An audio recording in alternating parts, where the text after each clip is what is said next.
Before watching this video, you should download and print out the logarithm. Well, I called it a reading. It's not much of a reading. It's really just a list of properties.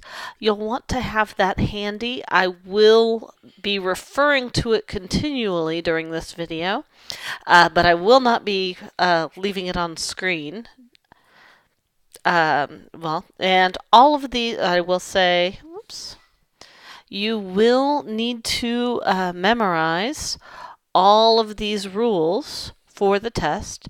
Once you understand the relationships, though, memorizing them is not that bad. All right, so we want to we're going to be using these logarithm properties to rewrite some logarithms. And we want to first rewrite a logarithm so that the input is as simple as possible. Notice that here I've got an input that involves, the input is, which is also called the argument. This is x to the 7th times y to the 5th times z cubed. Now notice on my property sheet, I do have some properties that are relevant. By property E here, if I have multiplication inside a log, that's the same as addition between two logs. Notice that I have the same base for each logarithm. Also, if I have my entire input raised to an exponent, then I can pull the exponent out front and have here it's p times log base b of m. Well, property G is not going to be all that useful right now because this exponent is not an exponent of the entire input, so I can't pull it out front. But this is multiplication. I can break that multiplication apart. So multiplication inside a log is the same as addition between logs.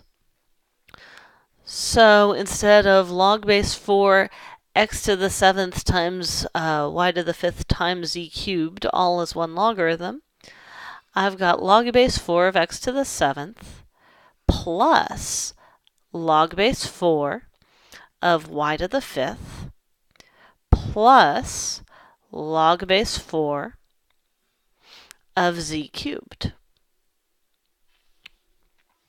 So now I can, if I look at each individual logarithm, 7 is now the exponent of the entire input. So I can rewrite that as 7 times log base 4 of x. Likewise, I can pull out the 5 and have 5 times log base 4 of y. And I can pull out the 3 and have 3 times log base 4 of z. I want to emphasize now this is multiplication here between the 7 and the logarithm. This is not log base 4 times x. This is a logarithmic function and x is the input of that function.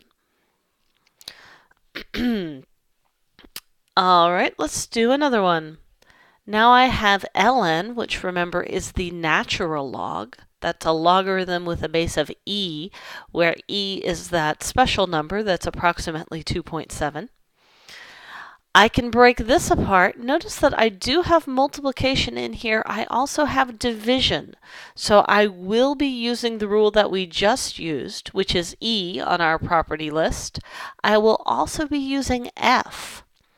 So I can break this apart. I'm going to use a couple of steps here.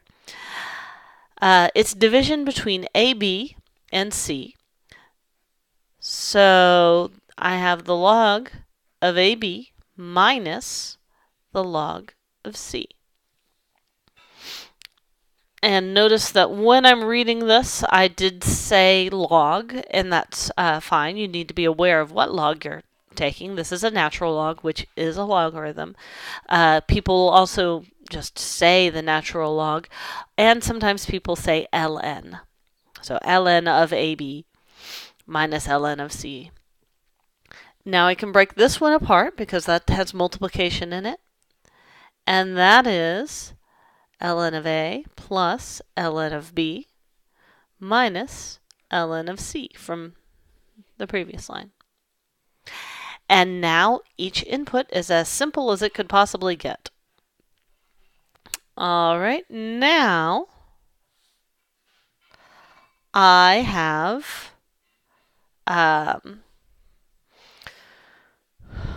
another one. So log base W of root k over j to the fifth. Well, that's division. So I can rewrite that as log base W of root k minus log base W of j to the fifth. Now, of course, this is very clearly an exponent, so I can pull that out front.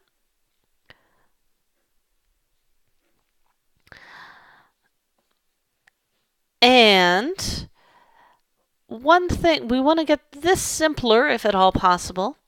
One thing you want to remember from our lesson on exponents is that a radical can always be expressed as a fractional exponent. So this square root is the same as k to the 1/2.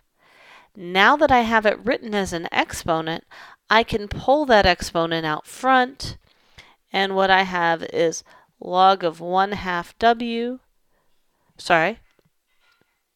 I have 1/2 times the log base W of k minus 5 times the log base W of j. We want to do one more of this type.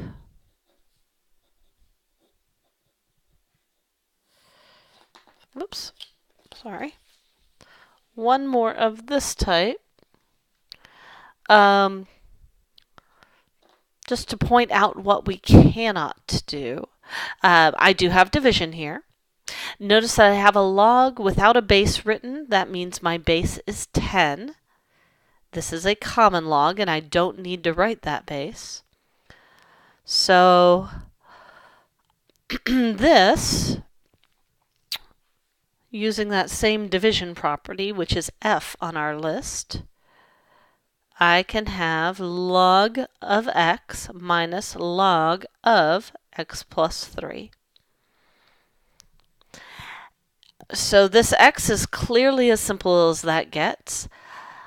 Now notice that I don't have on my property list anywhere, I don't have a way to break up addition inside a logarithm.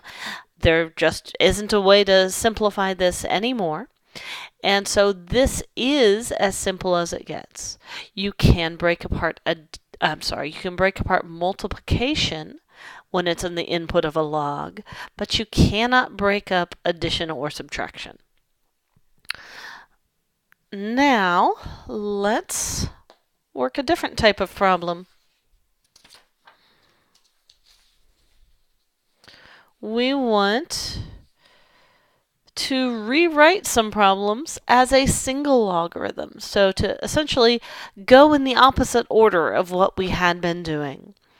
Now notice that I have addition between two logarithmic expressions.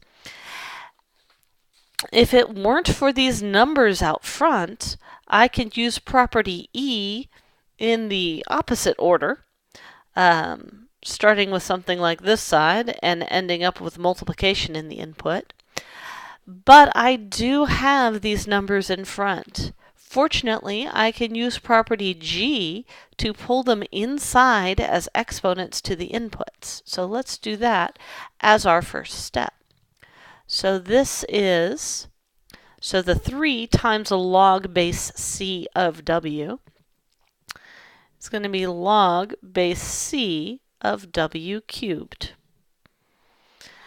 And my next one, I'm going to pull that 4 in as an exponent. So this is log base c of x plus 5 to the 4th. Now I have two logs with nothing in front. They have the same base, and that's necessary. You have to have your logs with the same base in order to combine them using these properties. Now, addition between two logs is the same as multiplication in the input of a logarithm. So that's w cubed times x plus 5 to the 4th, all in the input of the logarithm.